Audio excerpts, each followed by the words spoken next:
আমি তো এখন প্রোগ্রামে যাই না কোথাও, এই পরিবেশের কারণে। এই সুন্দর সুন্দর মজলিস হয়তো আমার জীবনে আর নাও পেতে পারি, কারণ আমার যখন আমি বলেছি আশহাদু আল্লা ইলাহা ইল্লাল্লাহু ওয়া আশহাদু আন্না মুহাম্মাদান আবদুহু ওয়া রাসূলুহু, আমার ঈমান যখন চলে আসলো, ঈমানের পর আল্লাহর দাবি হলো নামাজে ঢুক। এটা কার দাবি?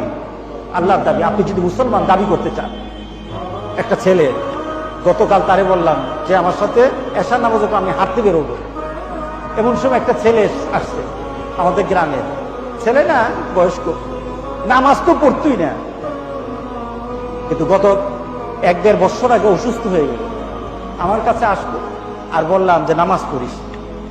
আমি কালকে তাকে ধরে কেঁদে দিছি।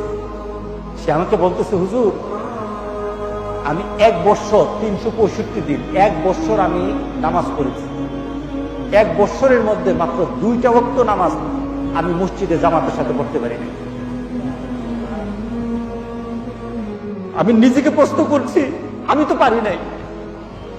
যে ছেলেটা 1 ওয়াক্ত নামাজ পড়তো না, যে একটা নেশার মধ্যে থাকতো, ওই ছেলেটা যখন নামাজের মধ্যে ঢুকে গেছে, নামাজ তাকে এমন পরিবর্তন করে দিয়েছে, ইন্নাস সালাতা তানহা আনিল ফাহশাই ওয়াল মুনকার। আল্লাহু আকবার, আল্লাহু আকবার বলি। নামাজ যদি অন্তর দিয়ে কেউ পড়ে, দুনিয়াতে থেকেই তাকে আল্লাহ সুবহানাহু ওয়া তাআলা জান্নাতের ফ্লেভার দিয়ে দিবেন তার নাকে। এই ছেলেটা যখন কথা বলে, হুজুর আমি আমার বউকে বলে দিয়েছি, পরিবারকে বলে দিয়েছি, নামাজ পড়বো না, তোমার রান্নাও খাবো না। এটা হলো পরিবর্তন, এটা হলো পরিবর্তন। বেনামাজি সন্তান দেখলে বাপ কিন্তু খুশি হয় না। মরার সময় আপনার সন্তান এমন একটা দাঁড়ানো যে নামাজও পারে না, কুরআনও বুঝে না, এই ছেলেটাকে দেখে বললে কি আপনার কি সওয়াব বাড়বে? আপনার মনটা তৃপ্তি লাগবে? আচ্ছা, একটা ছেলে আপনি জানেন সে 5 ওয়াক্ত নামাজ জামাতের সাথে তাকবীরুল সাথে পড়ে, এটা আপনার ছেলে, এটা আপনার নাতি, এমন একটা সন্তান আপনার সামনে দাঁড়ানো, ছেলেটার দিকে তাকিয়ে আপনি চিন্তা করবেন, আমার জীবনের শেষ মুহূর্তটা একটা ভালো ছেলেকে দেখে মরতেছে, একটা নামাজি ছেলে আমার সামনে।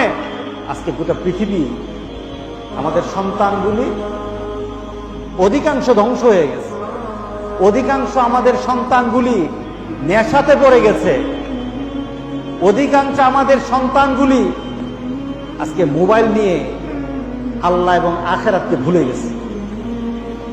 আপনার গ্রামের কয়টা ছেলে পাওয়া যাবে যে আল্লাহকে স্মরণ করে থাকে, আল্লাহকে স্মরণ করে প্রতিদিন চলে? কয়টা ছেলেকে পাবেন? আপনি যাচাই করে দেখেন আপনার গ্রামের মধ্যে আল্লাহওয়ালা সন্তান কয়টা আছে, যাচাই করে দেখেন। আমিও মরব, আপনিও মরবেন, এই গ্রামের প্রত্যেকটি মানুষ মারা যাবে।